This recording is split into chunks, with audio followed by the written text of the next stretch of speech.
Facebook live में आप लोगों का स्वागत है।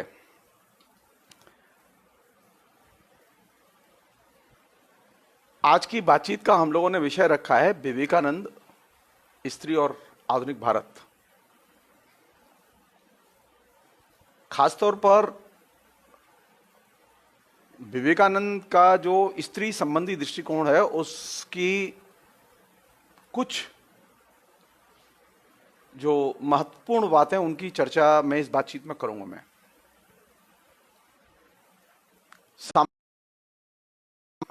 अभी जो एक ट्रेंड चल रहा है जो कि ज्यादा जरूरी है। हमारे एक दोस्त हैं जिन्होंने मथुरा में ही है, उन्होंने भारत कोश इंटरनेट पर जो बनाया है बहुत महत्वपूर्ण काम किया है उन्होंने। उनका ये सुझाव था कि कुछ थोड़ा सा एक प्रश्नों पर और दूसरे प्रश्नों पर भी बातचीत की जाए फेसबुक लाइव में।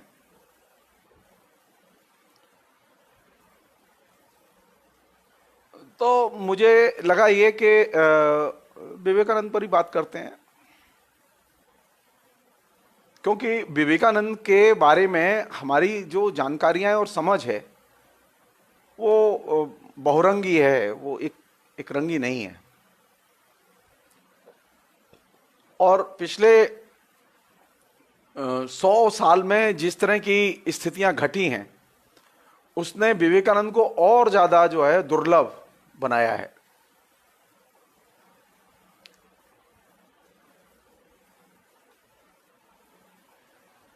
अभी दिक्कत यह है कि ये जो आधुनिक भारत के जितने भी बड़े लोग हैं जिन्होंने आधुनिक भारत को बनाने में महत्वपूर्ण भूमिका अदा की, या इनके पहले मध्यकाल में प्राचीन काल में जो चरित्र रहे हैं जिनके विचारों से भारत प्रभावित होता रहा है, भारतीय समाज प्रभावित होता रहा है, उसके बारे में हमारी तकरीबन जो समझ है बहुत ही विलक्षण होती चली गई है। विलक्षण जब मैं कह रहा हूं तो मेरा इशारा उस तथ्य की ओर है जिसमें कि ये एक चीज बार बार हमारे सामने आई है कि हम खाली किसी व्यक्ति के विचार को विचार की तरह लेते हैं, शुद्ध विचार। मसलन अगर हम विवेकानंद के विचारों पर ही बात करें तो हम क्या करते हैं कि हम विवेकानंद ने जो विचार व्यक्त किए उन विचार को तो हम ले लेते हैं, लेकिन विवेकानंद ने किन लोगों के साथ शास्त्रार्थ करते हुए, किन लोगों के साथ में वैचारिक मुठभेड़ करते हुए अपने विचारों का निर्माण किया, किन लोगों को संबोधित करते हुए अपने विचारों का संदर्भ में उन विचारों का निर्माण किया, और उन विचारों को पेश करते हुए किस तरह की इंटेंशन थी, मंशा थी, इन सारी चीजों को हम एक सिरे से भूल जाते हैं। अब विवेकानंद शुद्ध विचार हो गए हैं। वो आरएसएस वालों को भी अच्छे लगते हैं, वो बंगाली जाति को भी अच्छे लगते हैं, वो ब्रह्म समाज को भी अच्छे लगते हैं, वो हिंदुस्तान के अनेक तमाम किस्म के लोगों को भी अच्छे लगते हैं।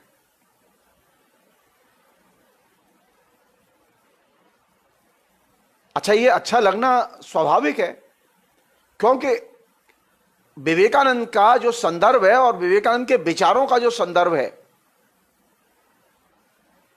विवेकानंद जिनके साथ में शास्त्रार्थ कर रहे हैं और अपने विचारों का निर्माण कर रहे हैं, विवेकानंद कोई हवा में थोड़ी अपने विचारों का निर्माण कर रहे हैं। विवेकानंद ठोस भौतिक परिस्थितियों और ठोस भौतिक सवालों से टकराते हुए विचारों को व्यक्त कर रहे हैं। तो इधर एक नया जो फिनोमेना दिखाई दिया है मुझे इंटरनेट पर और पॉलिटिक्स में भी, कि विवेकानंद की जब जयंती आती है हम जयंती मनाते हैं, लेकिन क्या किसी भी व्यक्ति के विचार को शुद्ध विचार की तरह ग्रहण करना चाहिए? क्या उससे वो विचार समझ में आएगा? विचार समझ में नहीं आएगा। विचारों पर बात करते समय विचारों की मुठभेड़ किसके साथ है? मुझे कोई मुझे कोई सत्संग थोड़ी करना है विवेकानंद के लेकर। जो संत महंत होते हैं और जो हिंदू धर्म की, सनातन हिंदू धर्म की जो परंपरा है, उसमें क्या है कि विचार को उसके संदर्भ से काटो, विचार को शुद्ध विचार बनाओ। विचार में निहित इंटेंशन बहुत महत्वपूर्ण होती है कि आखिर वो विचार क्यों व्यक्त किया गया। तो विचार के साथ में मंशा का जिक्र मत करो। तो विचारों पर बात करते समय, किसी भी व्यक्ति के विचार हो, वो ए बी सी डी किसी भी विचारधारा के व्यक्ति हो, हमें यह देखना चाहिए कि विचारों का संघर्ष किसके साथ है, वो किसके साथ में विनिमय करते हुए, वैचारिक मुठभेड़ करते हुए विचार व्यक्त किए जा रहे हैं। हमें यह देखना चाहिए कि विचारों के पीछे किस तरह की मंशा काम कर रही है। कभी कभी विचारों की मुठभेड़ महत्वपूर्ण होती है, कभी कभी विचारों के पीछे निहित मंशा महत्वपूर्ण होती है। विचार गौड़ होते हैं, कभी कभी विचार प्रमुख होते हैं, संदर्भ मंशा ये गौड़ होती है, लेकिन होती है। तो इधर एक बहुत ही मतलब अद्भुत फिनोमेना दिखाई दे रहा है लोगों में, और इसे मैं कहूंगा कि सामान्य जीवन में, साधारण लोगों के बीच में, ये जो सो कॉल्ड जो सनातनी हिंदू समाज है, ये सनातनी हिंदू समाज क्या है? ये सनातनी हिंदू समाज यह है कि इसके यहां हर विचार का स्वागत है। वो कहते हैं ना आरएसएस के प्रमुख, हमारे यहां सबका स्वागत है। सनातनी हिंदू मन हर विचार का स्वागत करते, वो जैनियों का भी स्वागत करते हैं, वो सिखों का भी स्वागत करते हैं, वो बौद्ध का भी स्वागत करते हैं। अच्छा बताइए, जब जैन, बौद्ध और सिख इन सब संप्रदाय के विचार स्वागत योग्य हैं, तो फिर वैचारिक संघर्ष किससे हुआ था?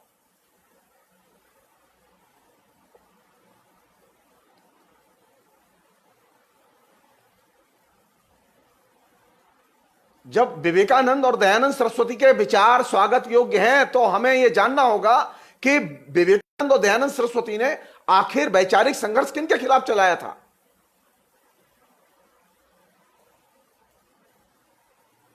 तो जो लोग ये सोचते हैं कि आखिर सनातनी हिंदू कहां मिलेगा, सनातनी हिंदू हमारी जेहन में बैठा हुआ है।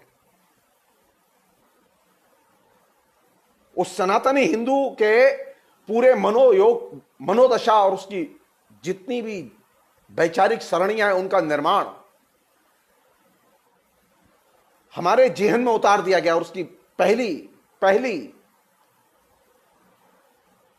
इमेज यह है कि विचार को शुद्ध विचार की तरह देखो, और हर अच्छा विचार स्वागत योग्य है। क्यों? क्योंकि अब विचार के साथ संदर्भ, इंटेंशन, वैचारिक संघर्ष, इन सबके डिस्कशन की जरूरत नहीं है। तो दयानंद सरस्वती भी ठीक है, विवेकानंद, गांधी भी ठीक है, अंबेडकर भी ठीक है, गोडसे भी ठीक है, सब ठीक है। नहीं नहीं, ये तो एक तरह से विचार के नाम पर विचारहीनता का प्रतिपादन होगा। ये खाली विवेकानंद के दृष्टिकोण का प्रतिपादन नहीं होगा, बल्कि विवेकानंद के दृष्टिकोण से उल्टा प्रतिपादन होगा।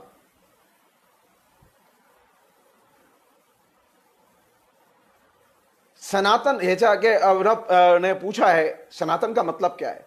सनातन का मतलब है शाश्वत, अपरिवर्तनीय, संदर्भहीन। हिंदू, सनातन हिंदू धर्म अपरिवर्तनीय, संदर्भहीन। वो जैसे थे वैसे ही रहेंगे, आगे भी वैसे ही रहेंगे, अभी भी वर्ष वैसे ही हैं।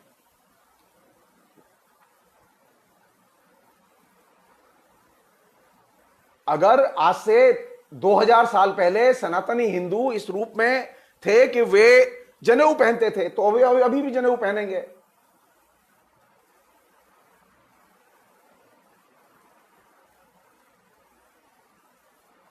सनातनी हिंदू धर्म की अनेक पद्धतियां हैं, विचार सरणियां हैं, लेकिन उनमें एक चीज कॉमन है, वो ये है कि विचारों को उनके संदर्भ से विच्छिन्न करो, विचारों को वैचारिक संघर्ष से अलग करो।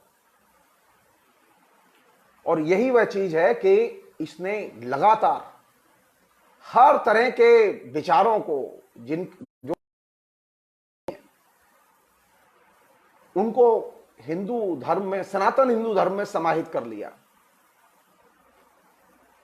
और इसने एक खास तरह की जड़ता, एक खास तरह की विकासहीनता हिंदू धर्म में पैदा की।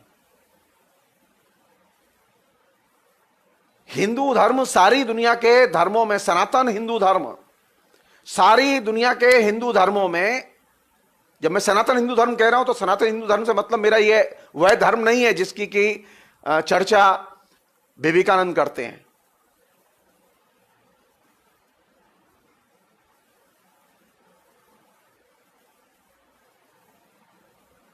विवेकानंद के लिए तो कोई भी विचार महत्वपूर्ण है वो संदर्भ के साथ, कोई भी विचार महत्वपूर्ण है इस आधार पर कि वह प्रासंगिक है या नहीं है। सनातन हिंदू धर्म में प्रासंगिकता का प्रश्न, जो दूसरी चीज है महत्वपूर्ण, एक तो है विचारहीनता और एक संदर्भहीनता, दूसरा यह प्रासंगिकता का अभाव। वहां प्रासंगिकता महत्वपूर्ण नहीं है, वो हर चीज के साथ एडजस्ट कर जाते हैं। और ये जो उसका हर चीज के साथ एडजस्ट करना है, यही एक सबसे मुश्किल जगह है। आपको सनातनी हिंदू ऐसे भी मिलेंगे जो कास्ट को नहीं मानते सुविधाजनक तरीके से, ऐसे भी मिलेंगे जो कास्ट को मानते हैं, वे ऐसे भी मिलेंगे जो देवी को मानते हैं, ऐसे भी मिलेंगे जो देवी को नहीं मानते हैं। उसमें ऐसे भी लोग मिलेंगे जो जनेऊ पहनते हैं, ऐसे भी लोग मिलेंगे जनेऊ नहीं पहनते हैं।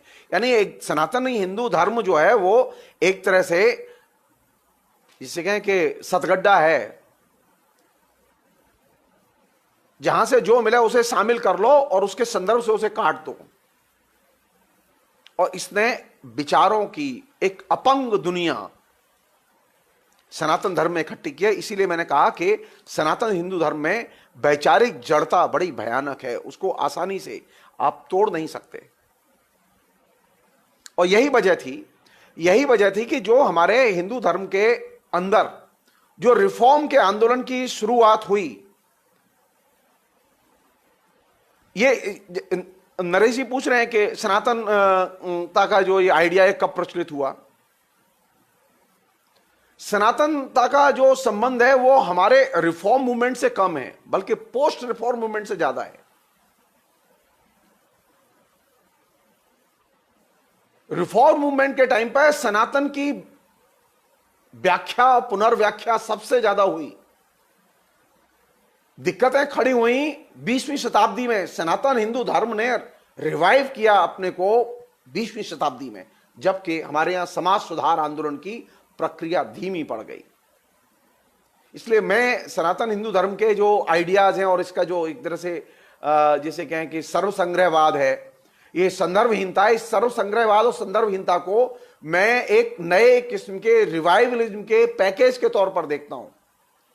जो नए किस्म का हिंदू पुनरुत्थानवाद है या पुनरुत्थानवाद है, वह पुनरुत्थानवाद इस सनातन हिंदू धर्म को एक तरह से वैचारिक खाद पानी देता है। और इस वैचारिक खाद पानी को धीरे धीरे वो हर जगह वो चीज फैलती चली गई। 20वीं शताब्दी में जो धार्मिक सामाजिक सुधार के आंदोलन थे वे कमजोर होते चले गए, वे इंस्टीट्यूशनलाइज होते चले गए और सनातन हिंदू धर्म धीरे धीरे अपने पैर फैलाता चला गया और उसने नए सिरे से रिवाइवलिज्म के जरिए अपने आधार को विकसित किया। और इस रिवाइवलिज्म ने जिसकी की चर्चा जो हिस्ट्री के लोग करते हैं, पॉलिटिकल साइंस के लोग करते हैं, वो क्या करते हैं? वो इस बात की चर्चा करते हैं कि राजनीतिक दलों के अंदर, राजनीतिक दलों के एजेंडे पर सोशल रिफॉर्म के इश्यूज गायब हो गए, खुद कांग्रेस के अंदर गायब हो गए। पहले कांग्रेस के अधिवेशन होते थे तो वहां समाज सुधार के प्रस्ताव पास किए जाते थे, लेकिन एक स्टेज यह आई कि कांग्रेस के अंदर समाज सुधार के प्रश्नों पर बहस बंद हो गई और इसका असर धीरे धीरे पूरे समाज पर पड़ा। कम्युनिस्टों के अंदर तो, वामपंथियों के यहां तो समाज सुधार के इश्यूज पर डिस्कशन हुआ ही नहीं।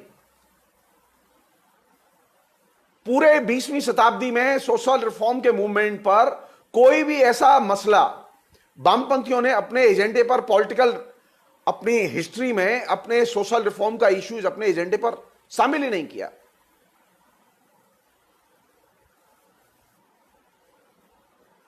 वो खाली व्याख्या और पुनर्व्याख्या में लगे रहे, लेकिन पॉलिटिकल पार्टीज के अंदर सोशल रिफॉर्म के इश्यूज प्रमुख इश्यू बने। ये चीज 20वीं शताब्दी में धीरे धीरे धीरे धीरे घटती चलेगी और एकदम गायब हो गई। और आज स्थिति है कि राजनीतिक दल तो हैं, वे सरकार भी चलाते हैं, वे समाज को प्रभावित भी करते हैं, लेकिन राजनीतिक दलों का समाज सुधार के आंदोलन से कोई लेना देना नहीं है, समाज सुधार के प्रश्नों से कोई लेना देना नहीं है। मसलन आप यहां से देखिए कि जो भारतीय जनता पार्टी है, भारतीय जनता पार्टी ने देवराला सतीकांड जो राजस्थान में हुआ था एक जमाने में, जिसकी वजह से सती प्रथा विरोधी कानून को दोबारा नए सिरे से बनाना पड़ा, संशोधन करने पड़े पुराने कानून में। भारतीय जनता पार्टी, जनता दल और दूसरी क्षेत्रीय पार्टियां, एक खाली वामपंथियों को छोड़कर, जब देवराला सती कांड उभरा तो उस समय सारी पार्टियां जयपुर की सड़कों पर थीं और जयपुर में देवराला सती कांड के समर्थन में छोटी मोटी रैली नहीं हुई, कम से कम 10 लाख से ज्यादा लोग थे। उससे अंदाजा लगता है कि नीचे जो सामान्य जीवन में जो विचारों का प्रवाह जो सोशल रिफॉर्म मूवमेंट ने पैदा किया था, वो प्रवाह एकदम गायब हो चुका है। अब सामाजिक जीवन में वे चीजें आ गई जो कि सनातन हिंदू धर्म जिनकी हिमायत करता था। सनातन हिंदू धर्म की ब्यूटी क्या है? उसकी ब्यूटी यह है कि कागज पर जो बात लिखी है ना मनुस्मृति ने, कागज पर जो बात किसी भी हिंदू शास्त्र में, पुराण में लिखी है, धर्मशास्त्र में लिखी है, और अगर उसे बहुसंख्यक लोग मानते हैं तो तुम भी मानो। और यह वो जगह थी जिसने कि एक खास किस्म के एक पैटर्न को, खास किस्म के प्रोपेगेंडा को, और यह प्रोपेगेंडा किसने किया? ये श्रीमद् भागवत की कथा वांचने वालों ने, ये तमाम जो धार्मिक प्रवचन करने वाले हैं उन लोगों ने। अब आप सोचिए कि 20वीं शताब्दी में कौन सी चीज, और खासतौर पर पिछले 40 साल में कौन सी चीज सबसे ज्यादा शिखर पर उभर के आई है? सोशल रिफॉर्म के मूवमेंट और उसके प्रवचन नहीं, वे लोग ज्यादा उभर कर आए हैं जो लोग सनातन हिंदू धर्म की परंपराओं को मानते थे और विचारों को हजम करने की ताकत रखते थे। वो जैसे कहते हैं ना कि हिंदू धर्म में सामंजस्य बहुत है, हिंदू धर्म में सामंजस्य नहीं है। हिंदू धर्म अकेला ऐसा धर्म है जो सामंजस्य को नहीं मानता। संदर्भहीन सामंजस्य बहुत है, विचारों को संदर्भहीन बना के सामंजस्य दिखाने की, यानी संदर्भहीन प्रदर्शन प्रियता विचारों की बहुत है। अन्यथा तो यह तो वास्तविकता है कि जैनियों का संघर्ष किससे हुआ, बौद्धों का संघर्ष किससे हुआ, सिखों का संघर्ष किससे हुआ? सनातनी हिंदुओं से संघर्ष हुआ। तो मैं जो चीज रखना चाहता हूं वो ये कि ये जो सनातनी हिंदू जो समाज है, जिसका कि प्रवेश पूरे देश पर छाया हुआ है, उससे कोई जाति अभी अछूती नहीं है, कहीं कम कहीं ज्यादा, उसका असर सब पर है। और यह चीज बहुत अपने आप में चिंता की चीज है। मुझे जो लगा, जिसकी वजह से मैंने ये विषय चुना, विवेकानंद मेरे बहुत फेवरेट हैं, मतलब मुझे अच्छे लगते हैं, मैं बार बार पढ़ता हूं उन्हें। अभी मेरे पास किताबें नहीं है उनकी किताबें रहती तो मुझे बड़ा अच्छा लगता, तो मैं आपसे बहुत अच्छी बातें करता। मेरे पास सारी किताबें हैं उनकी, और मैं जितना भी मेरा पास टाइम है, खाली समय जिसे कहते हैं, वो खाली समय में मैं विवेकानंद की चीजें बहुत पढ़ता हूं, मुझे बहुत अच्छे लगते हैं। मुझे रामकृष्ण परमहंस बहुत अच्छे लगते हैं। छोटी छोटी चीजें हैं उनकी, धार्मिक चीजें हैं, लेकिन बहुत सारी काम की चीजें होती हैं उसमें।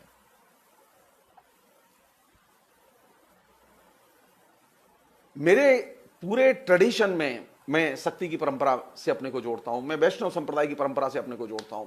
लेकिन मेरे वैष्णव संप्रदाय में, मेरे शक्ति के संप्रदाय में किसी भी किस्म के रिफॉर्म मूवमेंट का कोई डायलॉग, कोई संवाद, उसका ट्रेडिशन अवेलेबल ही नहीं है। जो कुछ अवेलेबल है हिंदू धर्म में रिफॉर्म का, वो ट्रेडिशन कहां अवेलेबल है? वो सब 19वीं शताब्दी में मिलना शुरू होता है। विवेकानंद इस अर्थ में बहुत मूल्यवान है कि वे पुरानी तमाम किस्म की भारतीय परंपराओं को नए सिरे से खोलते हैं। वे तमाम जो सामाजिक इकाइयां हैं जिनमें हम लोग जीते हैं और रहते हैं, वे जो सामाजिक संबंध हैं जिनमें हम लोग जीते और रहते हैं, वे सामाजिक संबंधों को नए सिरे से खोलते हैं, उनकी व्याख्या करते हैं, और इसलिए विवेकानंद ज्यादा महत्वपूर्ण है। सनातनी हिंदू धर्म जो है, सनातनी हिंदू जो विचारक है, वो इन परंपराओं के बारे में पुनर्व्याख्या की अनुमति नहीं देता। जो लिखा गया है पहले उसे मानो। इस मामले में मुझे ये विवेकानंद ज्यादा अच्छे लगते हैं। मसलन जो हमने आज बातचीत के लिए जो पहलू चुना है वो है स्त्री, स्त्री का संदर्भ। विवेकानंद के लिए स्त्री का मतलब क्या है और सनातनी के लिए स्त्री का मतलब क्या है?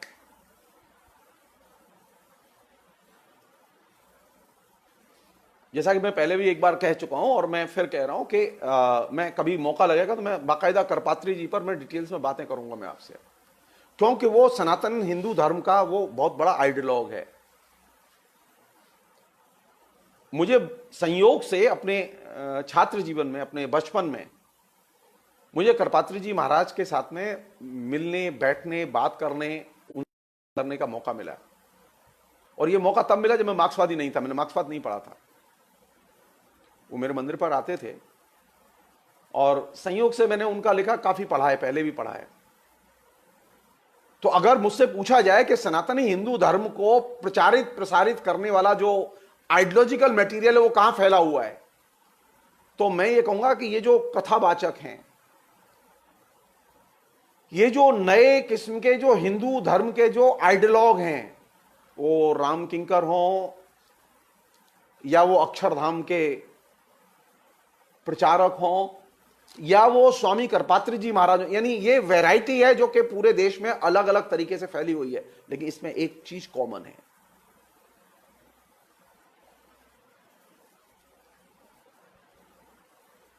अब मेरे कहने से कभी जाइए आप, अक्षरधाम मंदिर कितना शानदार मंदिर है, इतना शानदार मंदिर किसी हिंदू का नहीं मिलेगा आपको।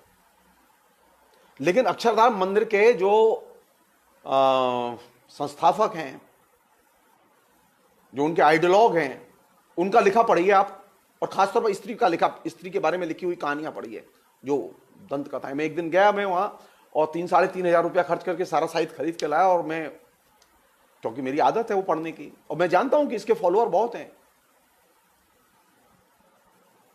तब आपको अंदाजा लगेगा कि हिंदू धर्म में नरक कहां से आता है। तब आपको अंदाजा लगेगा कि हिंदू धर्म में स्त्री विरोधी विचार कहां से आते हैं।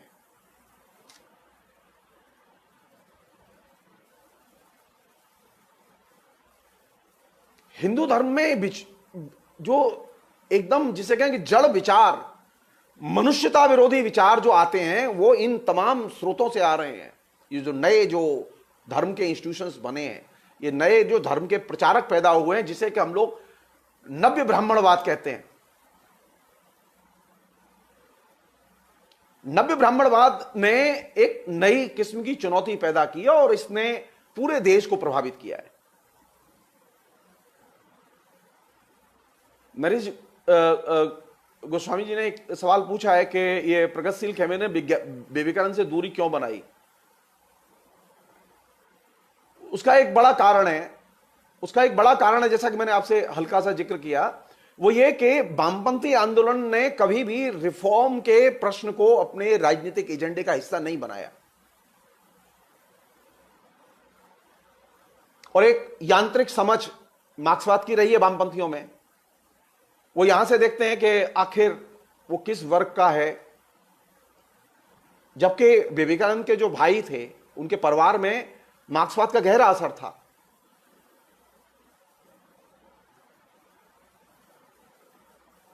मैंने एक जमाने में बड़ी कहानियां उनके भाई की और उनके परिवार की डॉक्टर महादेव शाह, जो बिल्कुल इंसाइक्लोपीडिया थे चलते फिरते, उनसे मैंने सुनी है।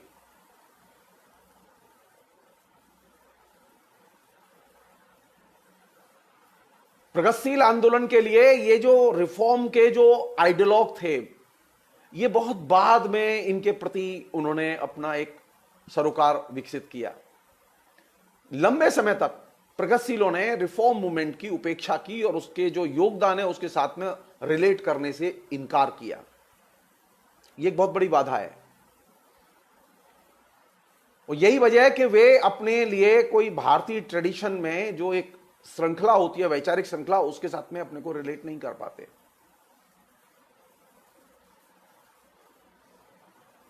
और ये मुसीबत अंबेडकर की भी है, ये मुसीबत कम्युनिस्टों की भी है, ये मुसीबत सोशलिस्टों की है, लोहिया की भी है। चुनौती है हमारी, हम सब लोगों की, जो प्रोग्रेसिव लोग हैं, जो जनतांत्रिक लोग हैं, जिन्हें इस समाज को बदलने में ज्यादा गहरी रुचि है,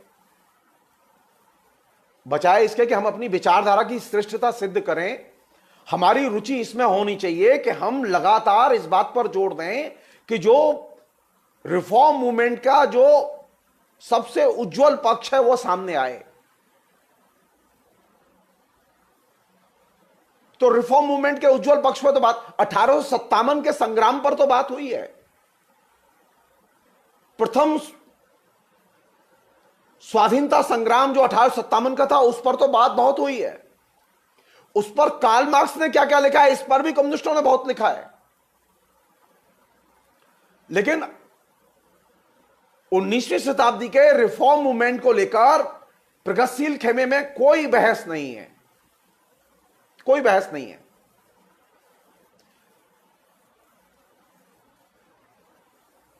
मतलब हिंदी में मतलब हम कह सकते हैं कि बहुत ही गिनती के लोग हैं जिन्होंने लिखा है, एक दो लोग हैं।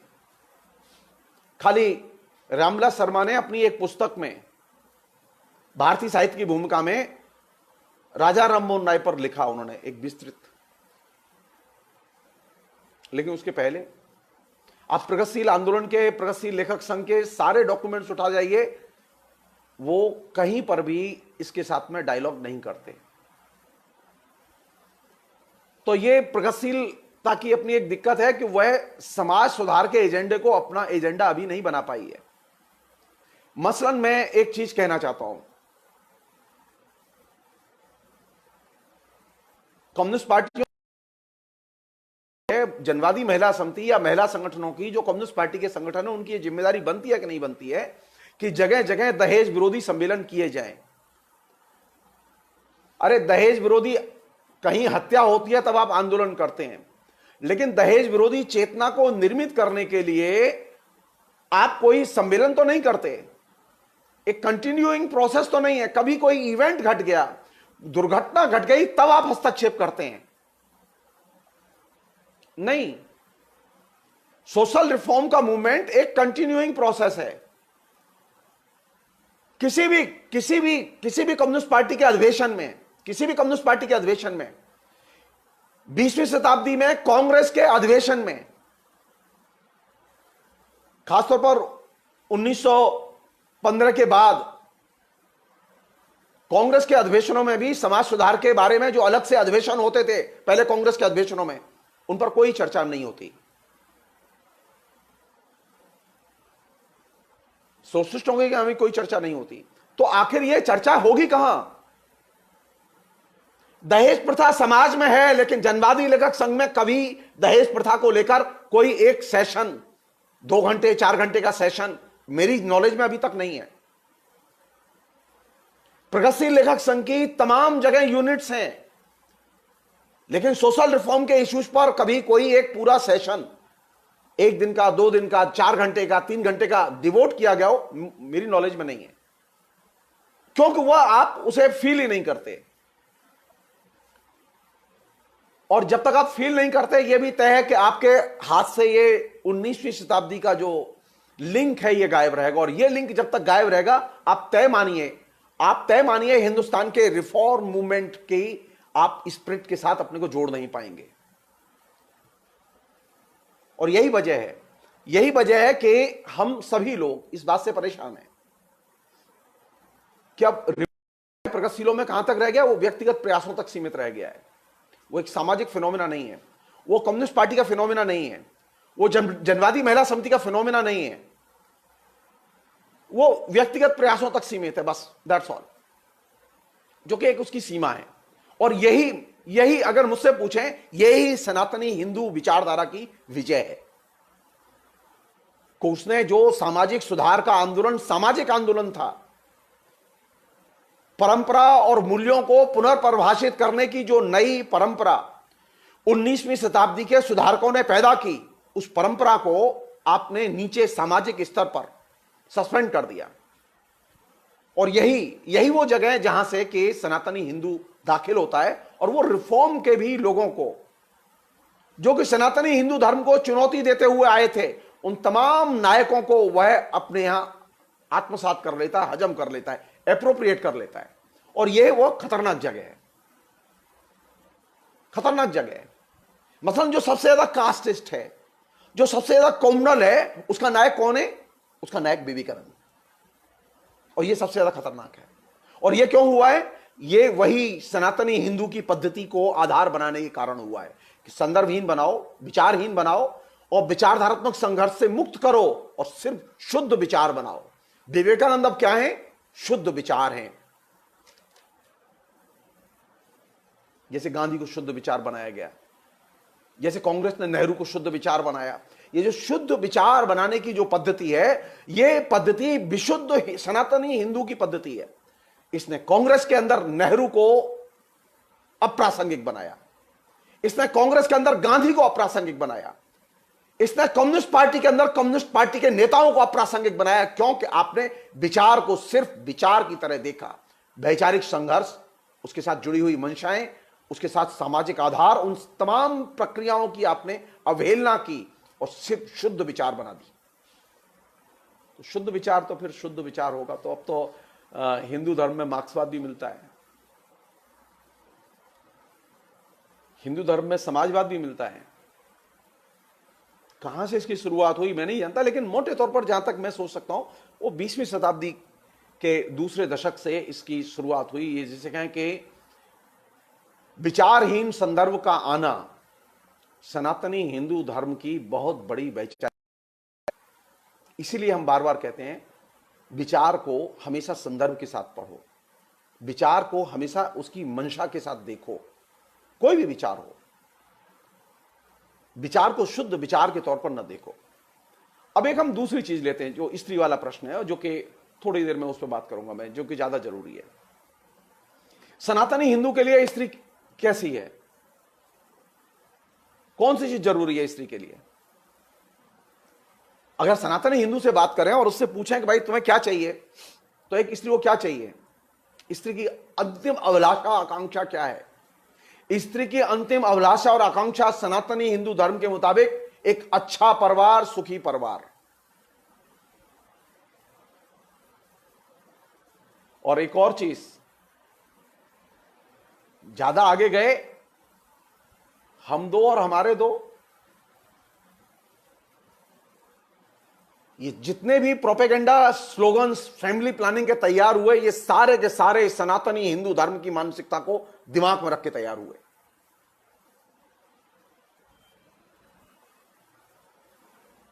क्या चाहिए स्त्री को? एक आधुनिक भारत में स्त्री को कौन सी चीज चाहिए? एक अच्छा परिवार चाहिए, एक अच्छा पति चाहिए। क्या चाहिए? हर स्त्री के दिमाग में यह चीज बिठा दी गई है कि उसे सिर्फ अच्छा परिवार चाहिए, अच्छा पति चाहिए और खुशहाल जिंदगी चाहिए, उसे और कुछ नहीं चाहिए। विवेकानंद यहीं पर हमारे लिए एकदम प्रासंगिक हो उठते हैं। ये जो अच्छा परिवार, सुखी परिवार, एकदम टेंशन फ्री परिवार जो है,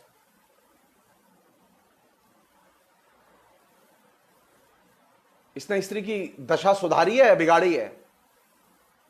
स्त्री को मूल्यवान बनाया या मूल्यहीन बनाया है? सिर्फ देह बनाया इसने।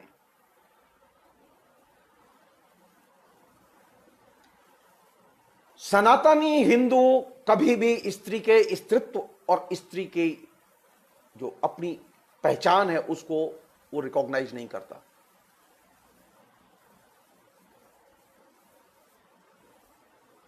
उसके लिए स्त्री क्या है? अर्धनारीश्वर। स्त्री पुरुष एक ही सिक्के के दो पहलू हैं, एक इधर और एक उधर। और ये जो एक ही सिक्के के दो पहलू के तौर पर स्त्री और पुरुष को देखना, अर्धनारीश्वर के तौर पर देखना, यही मुश्किल की जगह है जिसे कि चुनौती दी जानी चाहिए। मैं उस पहले सवाल पर लौटना चाहता हूं, स्त्री को क्या चाहिए? अगर स्त्री के सामने दो चयन हो, जो कि विवेकानंद करते हैं, स्त्री के सामने चुनौती यह है कि उसे एक अच्छा परिवार चाहिए या स्वतंत्रता चाहिए।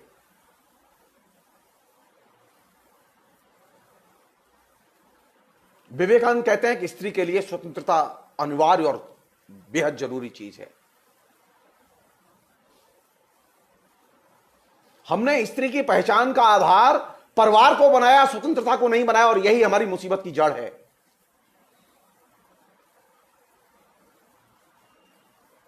हमने कभी सोचा ही नहीं कि अच्छा परिवार, अच्छा पति, अच्छे बच्चे, खुशहाल परिवार, इसके क्रम में स्त्री के हाथ से क्या चीज निकल रही है। आधुनिक काल की सबसे मूल्यवान चीज स्वतंत्रता, उसको आपने छीन लिया। और स्त्री जिस नरक में थी उससे भी ज्यादा बदतर स्थिति में पहुंच गई। स्त्री ने अगर अपनी व्यक्तित्व और इमेज की रक्षा के लिए परिवार की बजाय स्वतंत्रता को आधार बनाया होता तो हिंदुस्तान का भारत एक अलग किस्म का भारत होता। मुझे विवेकानंद इसलिए ज्यादा अच्छे लगते हैं कि वे स्त्री की स्वतंत्रता पर जोर देते हैं, परिवार पर नहीं। वे स्त्री के आदर्शों पर जोर देते हैं। मैं अंडरलाइन कर रहा हूं इस चीज को। इस सनातनियों से पूछो कि स्त्री के कौन से आदर्श हैं उनके पास।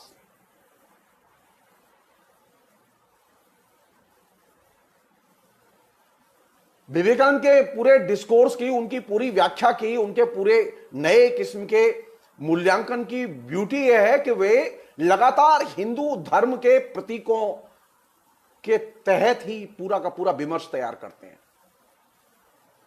और यह अपने आप में एक बहुत ही शानदार चीज है।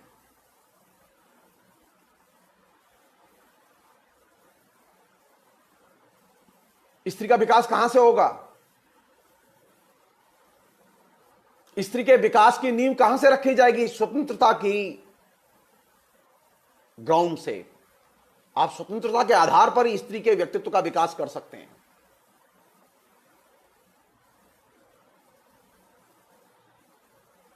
यह प्रश्न था विवेकानंद के सामने भी कि अगर आप सामान्य तौर पर स्त्री का विकास करना चाहते हैं तो लोग कहते हैं कि ना शिक्षा होनी चाहिए। स्त्री के कौन से आदर्श विकसित किए गए? वो सिलाई करना जानती हो, कढ़ाई करना जानती हो, बासन मांजना जानती हो, खाना बनाना जानती हो, घर के सब काम करना जानती हो। ये स्त्री के आदर्श बनाए गए। और ये सारी चीजें स्त्री को अंततः सबऑर्डिनेट बनाती हैं, उसके स्वतंत्रता के भाव को जगने ही नहीं देती। और यही वह जगह है जहां से कि विवेकानंद एक बहुत ही सामान्य सा ट्विस्ट देते हैं।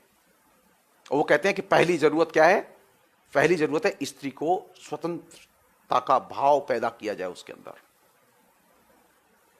और स्वतंत्रता का भाव पैदा करने के लिए उससे धर्मणी होना जरूरी नहीं। स्त्री की स्वतंत्र सत्ता को मानो। हमारे यहां स्त्री की स्वतंत्र सत्ता तो मानने के लिए तैयार नहीं है। हमारे यहां स्त्री का जो पूरा का पूरा संदर्भ है वो संदर्भ पुरुष के संदर्भ से बंधा हुआ है। और स्त्री का पुरुष के संदर्भ से जब पूरा का पूरा व्यक्तित्व और उसका विकास बंधा रहेगा तो आप तय मानिए स्त्री कभी भी आत्मनिर्भर नहीं बनेगी। जन्म से लेकर मृत्यु पर्यंत तक और मृत्यु के बाद भी स्त्री का पुरुष संदर्भ और पुंसवाद पीछा नहीं छोड़ता।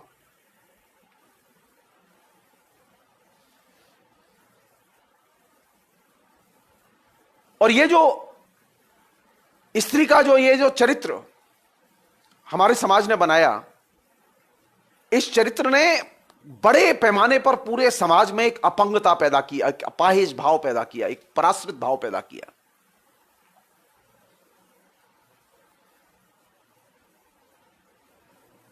तो अगर मुझे पूछा जाए कि विवेकानंद की सबसे मूल्यवान चीज कौन सी है जो कि उन्होंने रिफॉर्म मूवमेंट के दौरान हमें दी, तो ये दी कि स्त्री को सबसे पहली जरूरत क्या है उसकी, उसके अंदर स्वतंत्रता का भावबोध पैदा किया जाए। और स्वतंत्रता के भावबोध को पैदा करने में कौन चीज मदद करेगी उसकी, वो कहते हैं शिक्षा। शिक्षा, लेकिन वो कौन सी शिक्षा ये प्रयोजन मूलक शिक्षा नहीं, इंजीनियर बना देती हैं लड़की को, डॉक्टर बना देती हैं लड़की को, ये वाली शिक्षा नहीं। आप देखिए अपने यहां जो पढ़ी लिखी लड़कियां हैं, जो उसमें यूनिवर्सिटी कॉलेज में पढ़ाने वाली औरतें भी हैं, उसमें तमाम स्कूलों में पढ़ाने वाली औरतें भी हैं, उसमें और भी विभिन्न पेशे में गई हुई औरतें भी हैं।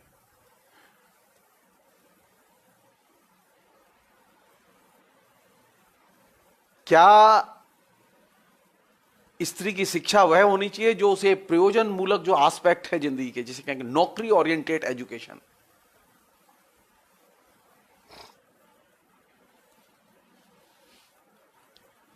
शिक्षा का मतलब यह है विवेकानंद के लिए कि शिक्षा वह जो उसे दिमागी तौर पर लिबरेट करे,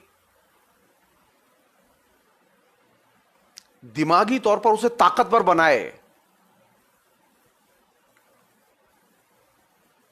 उसमें स्वाधीनता का भाव पैदा करे और साथ ही उसे निर्भय बनाए। हमारे यहां तो औरत बोलते हुए डरती है, पता नहीं नाराज हो जाएंगे।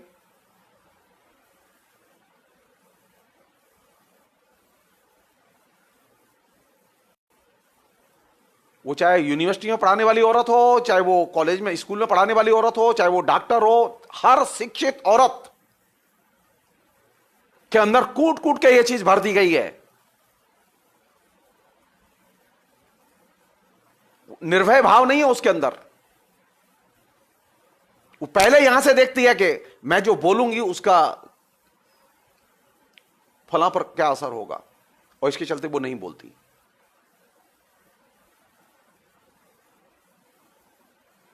अगर शिक्षा आपको दिमागी तौर पर लिबरेट नहीं करती तो अब मेंटली आप मजबूत कैसे होंगे। विवेकानंद बार बार कहते हैं शिक्षा वह होनी चाहिए जो स्त्री को दिमागी तौर पर मजबूत बनाए। दिमागी तौर पर मजबूत बनाए बिना आप स्त्री को लिबरेट नहीं कर सकते। हमारी जो शिक्षा है अभी, वो औरत को दिमागी तौर पर और ज्यादा कमजोर बनाती है, मजबूत नहीं बनाती। वो डिग्री तो होती है उसके पास, सिस्टम होता है जीने का, उसके पास तनख्वाह होती है, पूरा वैभव होता है, उसके पास घर होता है, गाड़ी बाड़ी सब होती है, लेकिन उसके पास में एक लिबरेटेड दिमाग नहीं होता।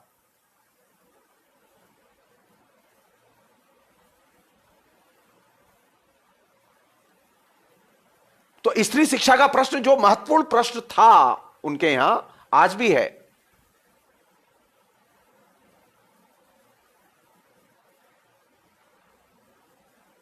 उसमें पहली चीज थी स्त्री के अंदर स्वतंत्र भावबोध पैदा किया जाए। शिक्षा ऐसी हो जो स्त्री के अंदर स्वतंत्र भावबोध पैदा करे, और बिना स्वतंत्र भावबोध पैदा किए आप किसी को भी चुनौती नहीं दे सकते। आप न पुराने संस्कारों को चुनौती दे सकते हैं, ना आप उन तमाम चीजों को चुनौती दे सकते हैं जिन्हें कि आप नहीं चाहते, नहीं मानते। तो विवेकानंद के लिए स्त्री कौन सी है, कौन सी स्त्री महत्वपूर्ण है? वह स्त्री जो दिमागी तौर पर लिबरेटेड है, वह स्त्री जो असहमति निर्भय भाव से व्यक्त कर सके,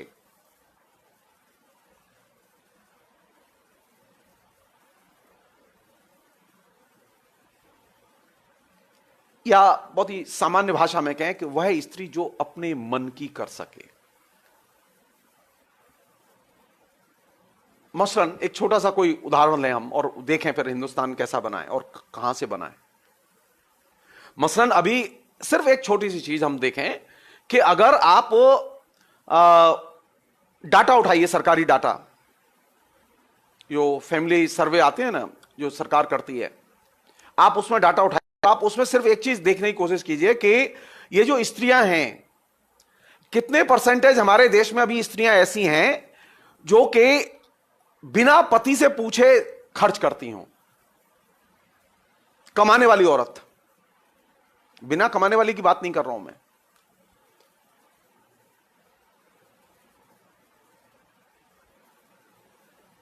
अभी भी हमारे यहां एक बहुत बड़ा हिस्सा है स्त्रियों का जो बाजार में कोई भी चीज खर्च करने के पहले वो एक बार अपने पति से पूछती है, मैं बाजार जा रही हूं और ये खरीदना है, खरीद लूं कि नहीं खरीद लूं। आज से करीब 15 साल पहले मैंने एक फैमिली सर्वे पढ़ा था, उसे लिखा भी था मैंने।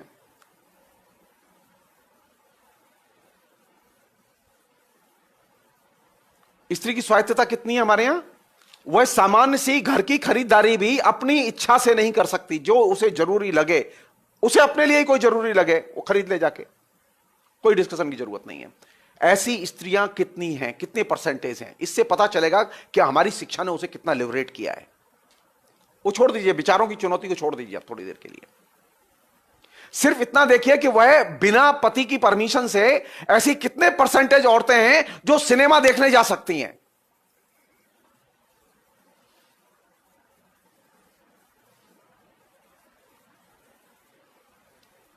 आपको जान के आश्चर्य होगा कि 2% औरतें हैं मुश्किल से बंगाल में, जो कि बंगाल में जो विवेकानंद की जमीन है,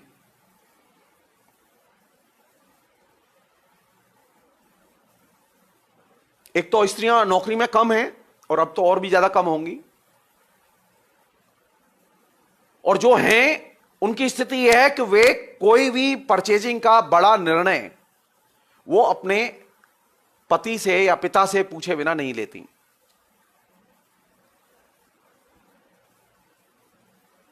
विवेकानंद इस बात पर जोर, स्त्री की शिक्षा का मतलब यह है कि स्त्री दिमाग से स्वतंत्र की जाए, दिमाग से उसे मजबूत पुख्ता बनाया जाए कि वह अपने निर्णय स्वयं ले, वो किसी से पूछे नहीं।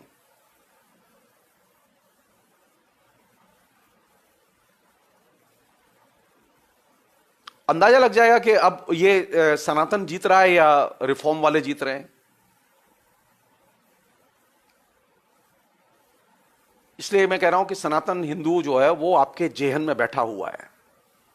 वो आप किसी भी जाति के हो, किसी भी धर्म के हो, वो आपको आइडियोलॉजिकली वो पूरे देश का एक तरह से मूलाधार है। उसने अपने पद्धति शास्त्र से सबको परेशान किया हुआ है।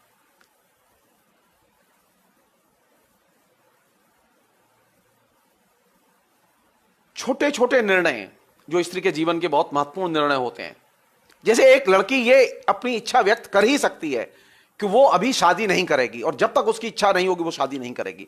लेकिन सवाल ही नहीं है कि हिंदू परिवार, भारतीय परिवार वो उसकी इस इच्छा का सम्मान कर ले, और उसके पास में कोई विकल्प नहीं है मानने के अलावा।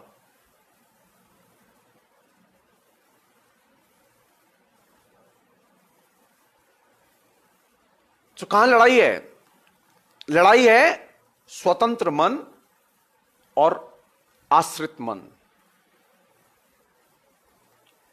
विवेकानंद पहले रिफॉर्मिस्ट हैं, वे इस बात पर जोर देते हैं कि स्त्री को आत्मनिर्भर बनाने के लिए, स्वतंत्रता प्रेमी बनाने के लिए, उसके अंदर स्वतंत्रता का भाव पैदा करने के लिए जरूरी है कि वह अपने निर्णय स्वयं ले, कोई और ना ले।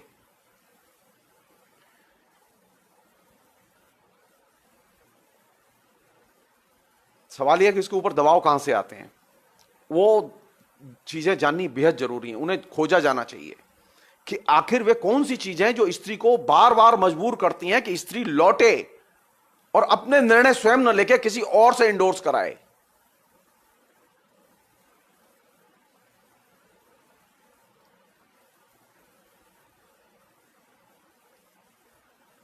मैं आपको एक छोटी सी चीज बता रहा हूं कि हम अगर अपने सामान्य व्यवहार में, हम जो पढ़े लिखे लोग हैं, अपने सामान्य व्यवहार में इतनी सी चीज रख लें कि हम पूछे ही नहीं कि तुम कहां खर्च कर आई, क्यों खर्च कर आई, तो बहुत सारी चीजें कम हो जाएंगी।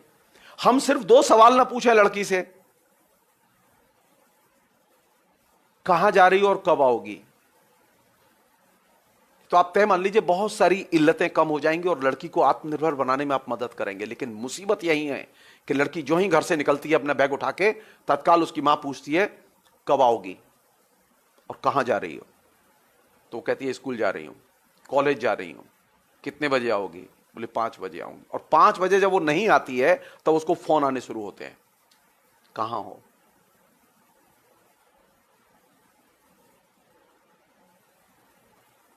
यह है सनातनी हिंदू मार्ग जो नियंत्रित करता है।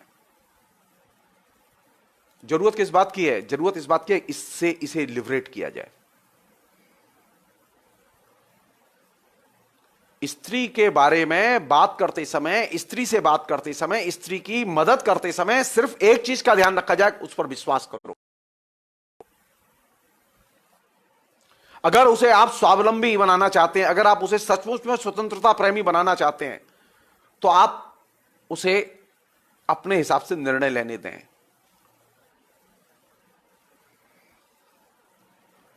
अब एक बहुत ही विवादास्पद चीज जिसे मैं आपसे शेयर करना चाहता हूं।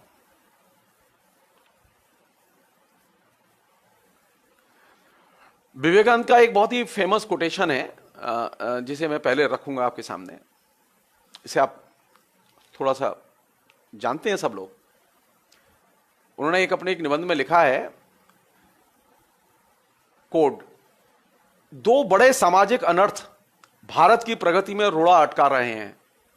ये 2 कुत्सित अनाचार हैं, स्त्री जाति के पैरों में पराधीनता की बेड़ी डाल रखना और निर्धन जनता की जाति भेद के नाम पर समस्त मानवीय अधिकारों से वंचित, निर्धन जनता को जाति भेद के नाम पर समस्त मानवीय अधिकारों से वंचित रखना। समाज के इन महत्वपूर्ण अंगों की प्रगति हुए बिना देश का उन्नतशील होना असंभव है। कोटेशन बंद। अब इसमें 2 चीजें एक साथ उन्होंने रखी हैं, 2 प्रॉब्लम रखी हैं, और लेकिन दोनों एक साथ रखी हैं, और ये बहुत ही इंटरेस्टिंग है। ये यानी कास्ट की जो पेचीदगी है और स्त्री के जीवन की जो पेचीदगी है, दोनों को एक साथ रखा है उन्होंने। और इन दोनों को वे पता नहीं क्यों 2 अलग प्रॉब्लम के तौर पर देखते हैं, लेकिन वे जोड़ते भी हैं इसे।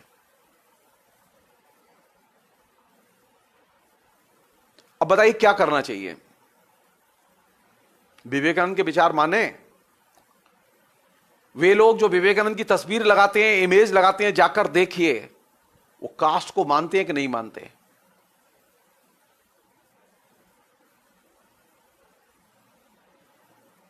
ज्ञानशील और एकता का जो अखिल भारतीय विद्यार्थी परिषद का नारा है और उनका विवेकानंद आइकॉन है, उनका देखिए व्यवहार, देखिए आप।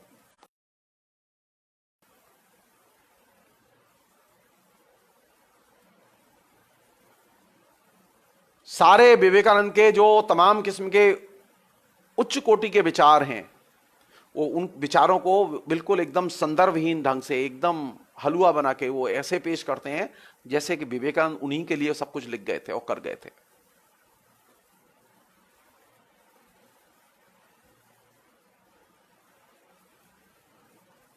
समाज में हमारे यहां जाति और स्त्री, इन 2 में कौन सी चीज कॉमन है?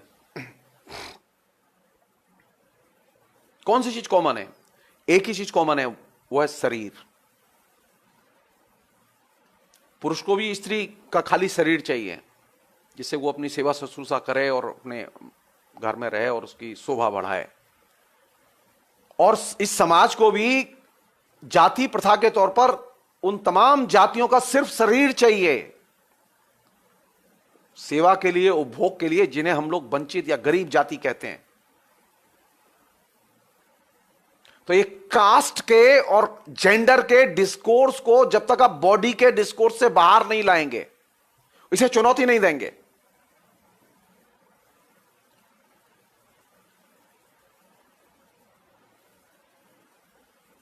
बंगाल में जो लोग रहे हैं और अभी भी रह रहे हैं वो लोग जानते हैं अच्छी तरह से, वहां एक कहावत प्रचलन में है,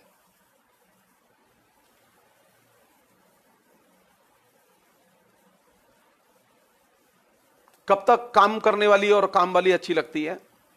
वो हमारे यहां भी है, हिंदी भाषी क्षेत्र में भी है। वो जब तक काम करती है उसके अलावा वो अच्छी नहीं लगती।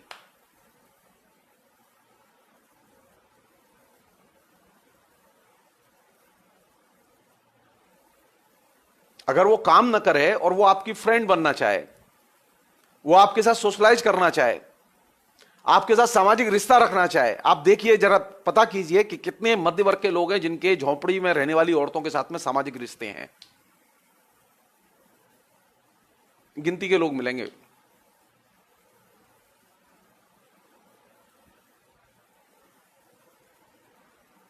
देह का विमर्श इतना पावरफुल विमर्श है और ये इनडायरेक्टली चल रहा है सारा का सारा। ये इनडायरेक्टली कास्ट में भी देह के नियंत्रण पर चल रहा है और स्त्री के जीवन में भी है।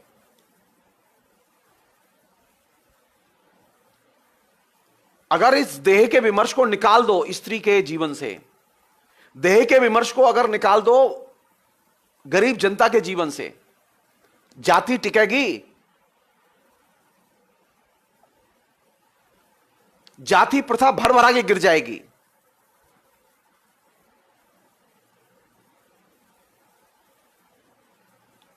विवेकानंद के दृष्टिकोण की ब्यूटी है कि विवेकानंद इस देह के विमर्श से इस स्त्री को मुक्त करते हैं।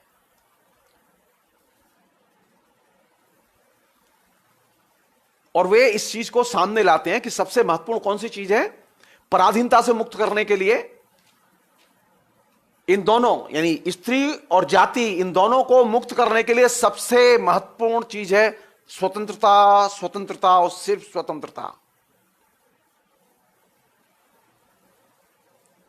आज स्वतंत्रता का विकास किए बिना ना जाति प्रथा का अंत कर सकते हैं और ना स्त्री पुरुष के बीच में जो भेदभावपूर्ण संबंध है या असमानतापूर्ण संबंध है इनको नष्ट कर सकते हैं।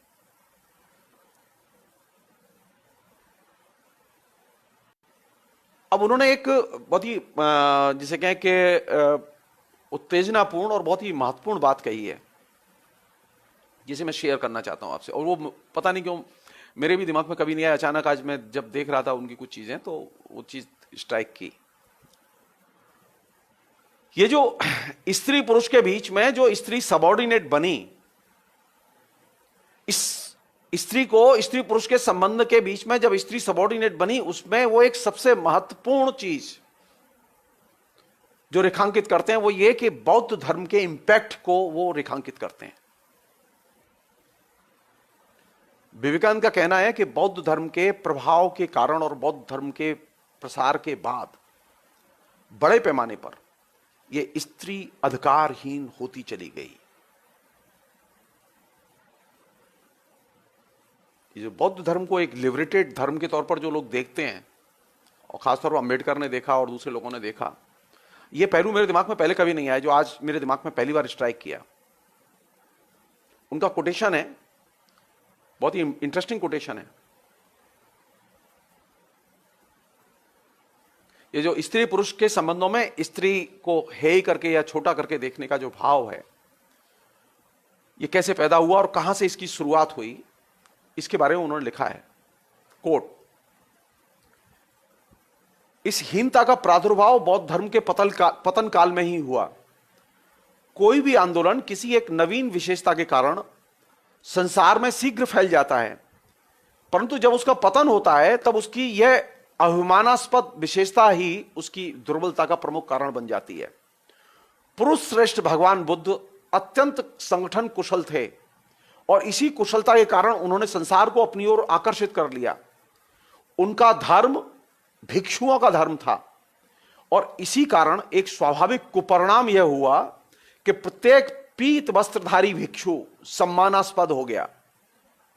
उन्होंने पहली बार बिहारों के रूप में सामूहिक जीवन की भी प्रतिष्ठा की, जिसका एक अनिवार्य फल यह हुआ कि भिक्षुणियों का स्थान भिक्षुओं की अपेक्षा निम्न हो गया, क्योंकि श्रेष्ठ भिक्षुणी के लिए भी भिक्षु की आज्ञा और अनुमति के बिना कोई भी महत्वपूर्ण कार्य करना निषिद्ध था। इस प्रकार जीवन से धर्म संगठित तो हो गया, परंतु अंततोगत्वा उसके कुछ परिणाम खेदजनक भी हैं। कोटेशन बंद। विवेकानंद ने इस बात पर अंडरलाइन किया कि बौद्ध धर्म के अंतिम दौर से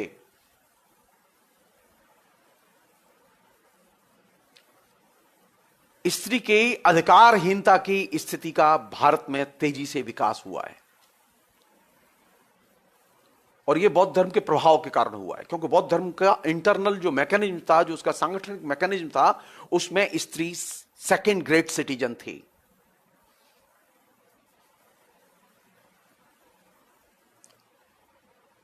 नरेश जी, वो है उनके ये जो उन्होंने रामकृष्ण परमहंस वालों ने जो प्रकाशित किया, उनमें वो रचनाएं हैं, और इस तरह की छुटपुट रचनाएं उनकी जो है वो छोटी छोटी बुकलेट फॉर्म में वो इंटरनेट पर भी हैं। मैंने तो वो थोड़ा सा चूंकि पहले पढ़ा हुआ है, थोड़ा सा उसकी रिकलेक्ट करके मैंने कुछ थोड़ा सा ये पेश कर रहा हूं मैं। वो हैं पूरे उनके कलेक्टेड वर्क्स हैं। अब सवाल यह है कि अगर बौद्ध धर्म में स्त्री के प्रति यह रवैया है, तो ये बताइए आप मुझे कि बौद्ध धर्म में जाने के बाद आप जाति से तो मुक्त होंगे, लेकिन स्त्री क्या मुक्त होगी? स्त्री तो मुक्त नहीं होगी। और जब स्त्री मुक्त नहीं होगी तो आप तय मान लीजिए समाज मुक्त नहीं होगा, और तब बौद्ध धर्म सामाजिक मुक्ति का धर्म कहलाने का हकदार नहीं रहेगा। और यही वह जगह है जहां के बौद्ध धर्म और सनातनी हिंदू धर्म के बीच में एक साम्य स्थापित हो जाता है। जो सनातनी हिंदू है वह भी स्त्री को सबऑर्डिनेट मानकर चलता है, और जो बौद्ध हैं वो भी स्त्री को सबऑर्डिनेट मानकर चलते हैं। यानी दोनों के यहां स्त्री के मातहत रूप की चर्चा है और मातहत रूप की पूजा है। और यही वजह है कि जिन देशों में बौद्ध धर्म का असर है, वहां स्त्रियां बड़े पैमाने पर गुलाम रही हैं, और आज भी बड़े पैमाने पर वो सबऑर्डिनेट हैं। आप थोड़ा सा इतिहास में जाइए। ये जो जब दलाई लामा को तिब्बत में कम्युनिस्ट पार्टी के द्वारा जो उत्पन्न समस्या थी उसका सामना करना पड़ा, तो कम्युनिस्ट पार्टी ने दलाई लामा के जब महल में हस्तक्षेप किया और प्रवेश किया आर्मी ने,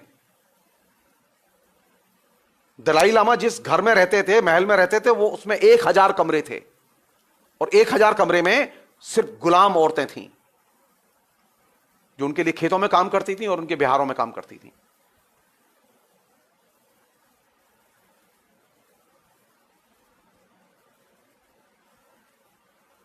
कम्युनिस्ट पार्टी की सबसे बड़ी, जानते हैं, अच्छी चीज जो मुझे लगी वो ये कि उसने ये जो गुलाम औरतें थीं जो कि बौद्ध धर्म में बिल्कुल एकदम दासी का रूप के रूप में रह रही थीं दलाई लामा के यहां, उनको लिबरेट किया उन्होंने।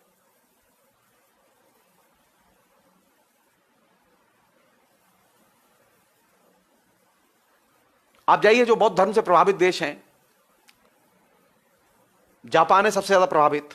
आप जाके देखिए स्त्री का एटीट्यूड क्या है पुरुष के प्रति, और पुरुष का एटीट्यूड क्या है स्त्री के प्रति।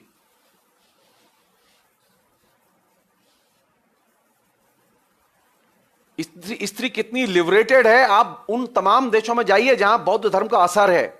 आप थाईलैंड जाइए, आप म्यांमार जाइए, आप श्रीलंका जाइए, आप देखिए कि स्त्री कैसी है। मुझे यह बात विवेकानंद की ज्यादा सही लगती है, जो कि वास्तविकता जिससे है, क्योंकि हमारे सामने एक एग्जाम्पल है, वो है चाइना।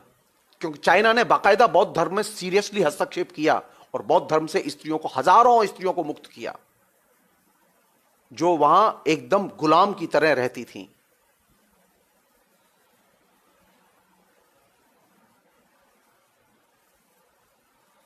हमने इस पहलू पर कभी विचार ही नहीं किया कि बौद्ध धर्म के प्रचार प्रसार के साथ साथ स्त्री के बारे में क्या रवैया विकसित होगा।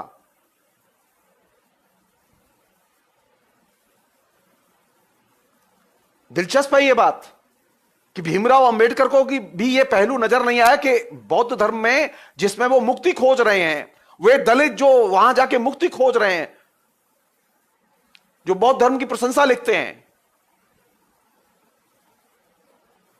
जस्ट सोचें कि जो लोग बौद्ध धर्म के अनुयायी बन गए उनके यहां स्त्री की दशा क्या है घर में। क्योंकि हमारे यहां ऐसे दलित लेखक हैं जो कि बौद्ध धर्म के अनुयायी हैं और बौद्ध धर्म को मानते हैं, लेकिन स्त्री के पहलू पर तो विचार किया जाना चाहिए और इस एंगल से विचार किया जाना। विवेकानंद जिस एंगल की बात कर रहे हैं, सो विवेकानंद के पास जो ही आप दाखिल होते हैं बौद्ध धर्म के बारे में भी नए सवाल पैदा होते हैं, सनातनी हिंदू धर्म के बारे में भी नए सवाल पैदा होते हैं। और उसमें कौन सी चीज केंद्र में आती है? स्त्री की स्वतंत्रता और स्वावलंबन, आत्मनिर्भरता का भाव। और तीसरी चीज जिस पर वो जोर देते हैं कि स्त्री को निर्भय होना चाहिए।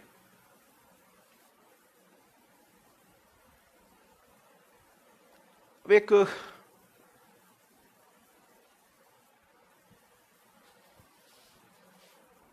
दो चरित्रों की उन्होंने बड़ी प्रशंसा की है, जिसे मैं शेयर करके मैं ये बात खत्म करूंगा मैं। और वो प्रशंसा बहुत ही शानदार ढंग से की है, मतलब एकदम मैं तो निरुत्तर पड़ा हुआ हूं अभी।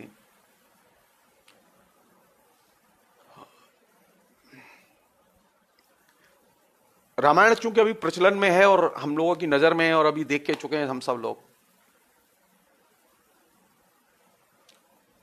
सवाल यह है कि रामायण में राम और सीता के चरित्र में सबसे महत्वपूर्ण चरित्र कौन सा है? विवेकानंद के लिए सबसे महत्वपूर्ण चरित्र है सीता, राम नहीं। और वो एक सीता को इस रूप में नहीं देखते। उन्होंने एक और भी बात कही है, उनसे एक सवाल किया गया कि पहले ये तो बताइए कि ये सीता हुई थी कि नहीं हुई थी, आप इसको मानते हैं कि नहीं मानते हैं उसके जन्म को? तो उन्होंने कहा कि ये रिलेवेंट नहीं है, रिलेवेंट है विचार, सीता के साथ जुड़ा हुआ विचार कि सीता किस आदर्श को पेश करती है।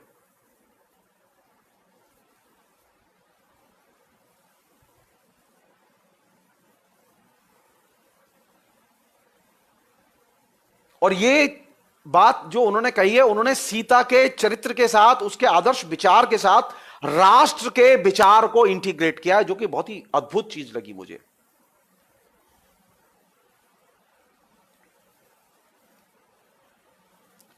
सीता किस तरह के आदर्श को हमारे सामने पेश करती है?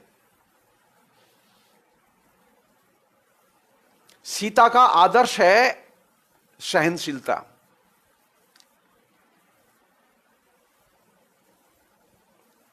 विवेकानंद कहते हैं कि सहनशीलता कहां दिखती है?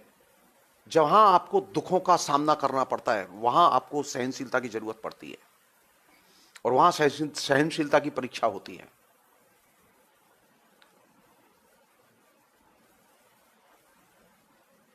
और जो लोग बड़े बड़े कष्टों को सहन कर जाते हैं वे लोग कुछ कर पाते हैं। सीता का आदर्श चरित्र, आदर्श मूल्य जिससे सीता महान बनती है वो है सहनशीलता। और इस सहनशीलता को विवेकानंद जिस तरह से पोच करते हैं वो अपने आप में बहुत ही इंपॉर्टेंट है, बहुत इंपॉर्टेंट है वो। मैं कह रहा हूं कि मैंने पहले कभी इस चीज को इस रूप में देखा ही नहीं, सोचा ही नहीं मैंने। दूसरा यह कि जो चीज बहुत ही रिलेवेंट ढंग से वो रखते हैं वो ये कि सीता के आदर्श में एक और चीज है, वो ये कि अपनी आवश्यकताओं को कम से कम रखना और सरल जीवन जीना।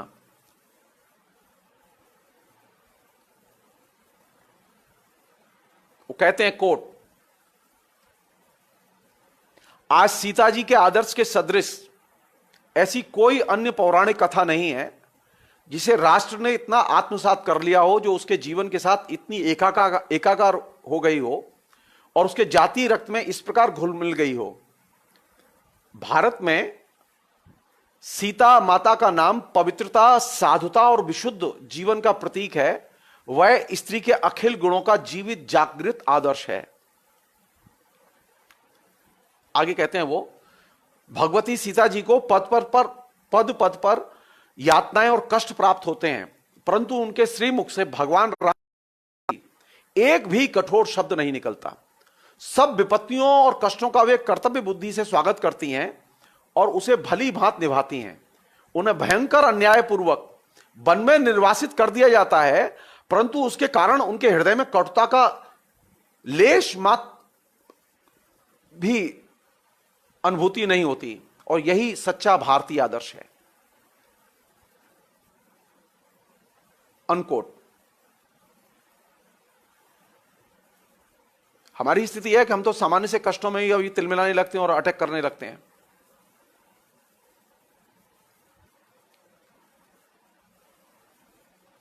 सहनशीलता जीवन के लिए इस सीता का जो लक्ष्य, मुख्य आदर्श है, वो क्या है? सहनशीलता। कभी हमने सीता को इस रूप में व्याख्यायित करने की, हमारे यहां उसकी डिस्कोर्स, मुझे तो लिटरेरी क्रिटिसिज्म में तो कहीं दिखाई नहीं दिया, बल्कि सीता के चरित्र को रेडिकुल करने वाले, सीता के चरित्र का उपहास करने वाले कि हम सीता नहीं बन सकते।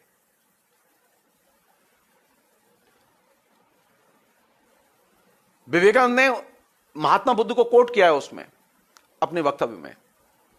वो कहते हैं, कोट, महात्मा बुद्ध ने कहा है, जब तुम्हें कोई चोट पहुंचाता है और तुम प्रतिशोध में उसे चोट पहुंचाते हो, तो इस प्रकार प्रथम अपराध का निवारण तो नहीं होता, अपितु वह संसार में केवल दुष्टता की वृद्धि का कारण बन जाता है।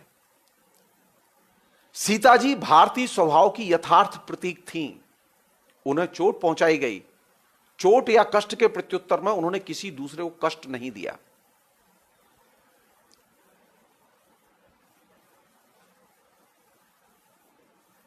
आगे वो कहते हैं, यदि हम विश्व के भूतकालीन साहित्य को खोजें और भविष्य में होने वाले साहित्य का भी मंथन करने को तैयार रहें, तो भी हमें सीता जी के समान भव्य आदर्श कहीं प्राप्त नहीं होगा। सीता जी का चरित्र अद्भुत रम्य है। सीता जी के जीवन चरित्र का उद्भव विश्व साहित्य की वह घटना है जिसकी पुनरावृत्ति असंभव है। यह संभव है कि विश्व में अनेक राम का जन्म हो, परंतु दूसरी सीता कल्पनातीत है। सीता जी भारतीय नारित्व का उज्जवल प्रतीक हैं। पूर्ण विकसित नारित्व के सभी भारतीय आदर्शों का मूल्य प्रसवण वही एकमात्र सीता चरित्र है। अनकोट। यह बात सही है कि अब दूसरी सीता नहीं गढ़ी जा सकती।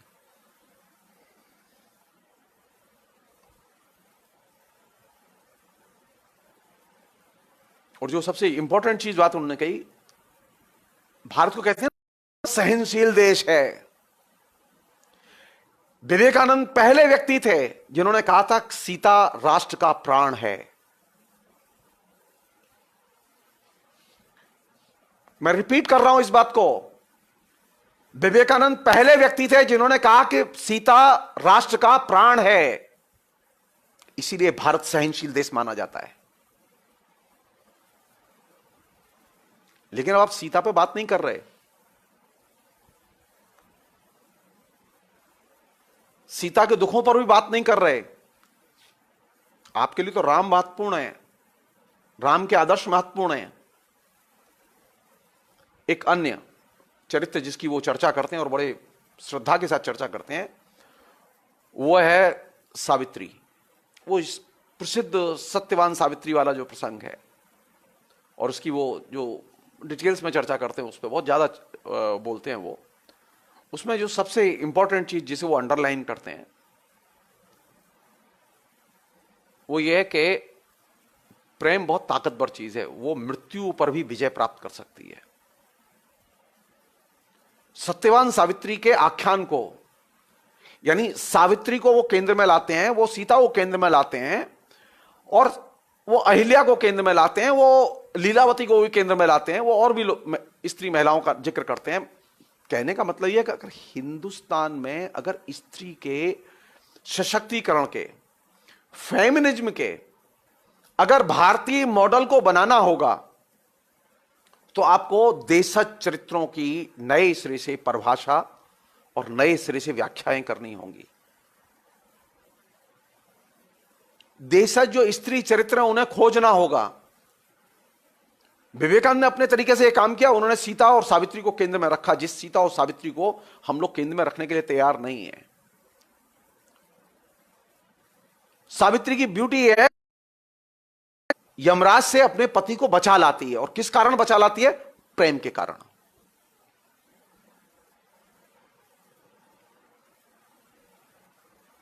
सावित्री की कथा बताते समय एक चीज अंडरलाइन करते हैं विवेकानंद बहुत अच्छे ढंग से, वो ये कि प्राचीन काल में भारत में राजकुमारियों को अपने पति चुनने का अधिकार था,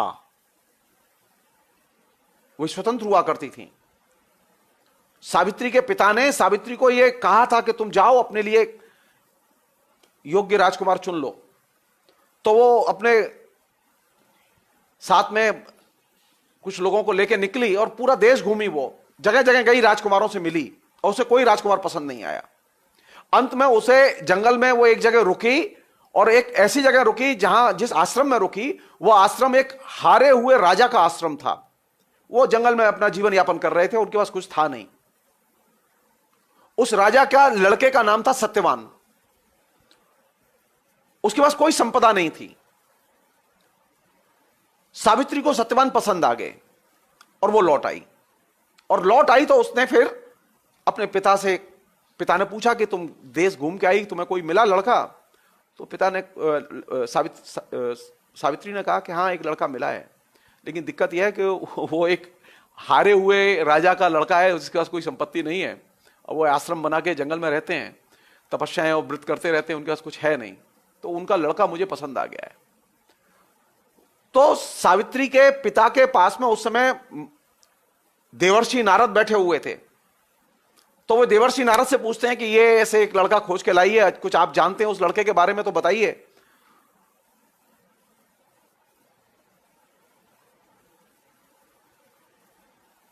तो वो नारद जी कहते हैं, विचार करके कहते हैं कि अरे उस लड़के की तो मुश्किल यह है कि वो तो 1 साल में मर जाएगा।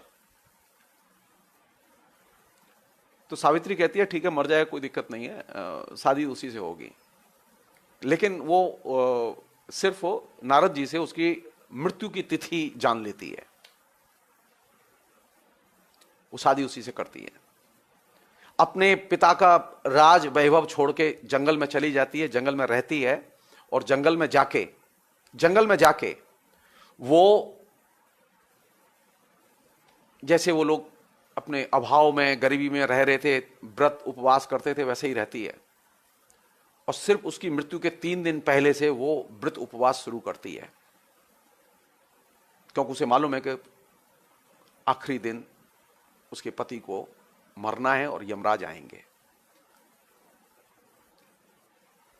और वह उसकी जो तैयारी है वह उसकी मदद करती है। और इस पूरे आख्यान को विवेकानंद जिस तरह से नरेट करते हैं, उसमें जो चीज इसके साथ सामने लाते हैं वो यह है कि मृत्यु से महत्वपूर्ण है प्रेम,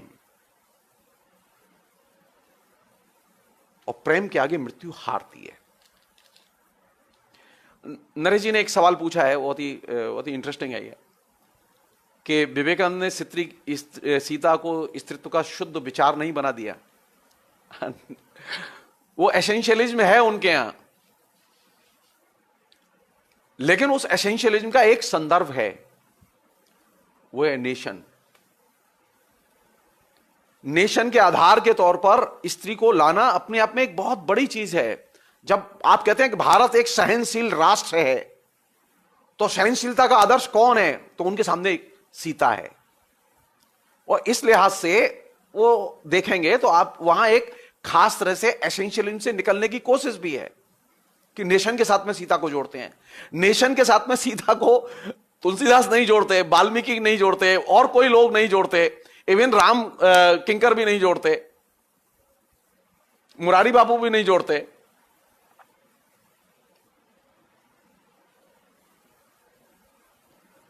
तो अगर भारत के एसेंस को देखा जाए, जिसको कि हम कहते हैं ना भारत बहुत सहनशील है, यहां पर आप इस तरह की बातें कह सकते हैं, फलां जगह ये नहीं कह सकते, ये जो सहनशीलता है, ये सहनशीलता कहां से आई? ये सहनशीलता सीता का आदर्श है। जो राष्ट्र में रच बस गया है। इसलिए वो कहते हैं कि दोबारा सीता संभव नहीं है।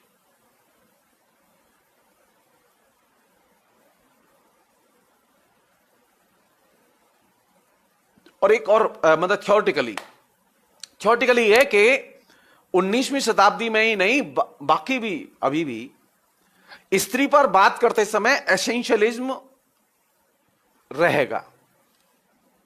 एसेंशियलिज्म से आप निकल नहीं सकते।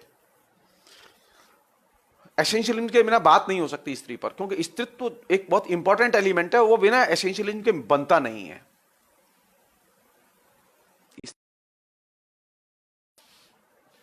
और स्त्री के साथ में जो शुद्ध विचार है, वो शुद्ध विचार वाली बात भी कुछ हद तक सही है, ज्यादा नहीं, कुछ हद तक सही है।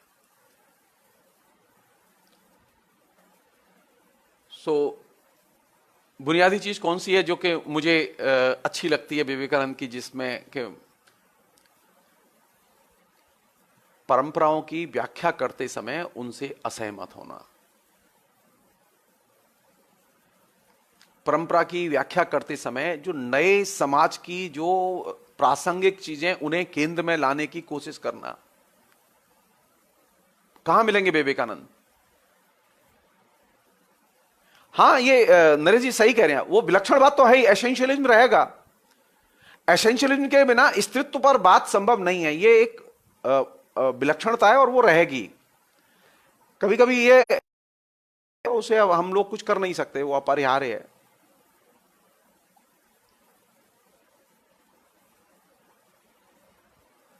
तो जो अप्रिय प्रश्न हैं,